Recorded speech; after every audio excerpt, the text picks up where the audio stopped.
There are quite a few teams looking to acquire starting pitching ahead of the MLB trade deadline. Unfortunately, there isn't a ton of help out there on the market. The recent injury to Rays starter Chris Archer is going to make it even more difficult for contenders to acquire meaningful rotation help. Archer has been on the DL since June 5, but he was originally slated to throw a simulated game today as part of his rehab process. Those plans have been scrapped. Apparently his strained abdominal muscle hasn't recovered well enough for him to take that step.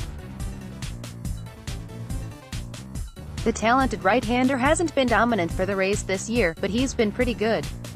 His ERA of 4.24 in 13 starts this year would be an attractive commodity for a lot of teams.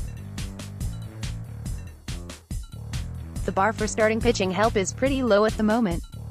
Unfortunately for Tampa Bay's hopes of making a deal, Archer is going to be hard-pressed to recover in time to be moved before the July 31st trade deadline.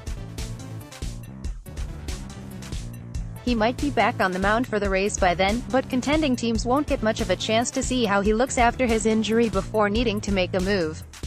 It's not impossible he could still move before the deadline though. That's just how thin the market for starting pitching is at the moment. Depending on which teams stay in contention, there may only be a handful of league-average starters available via trade. If that comes to pass, even a quality start or two from Archer post-injury might be enough to convince another team to take a chance on acquiring him. Chris Archer will face a race against time to get himself healthy in time to be a key trade target. The Rays, and a host of contenders, certainly hope he can make it back in time.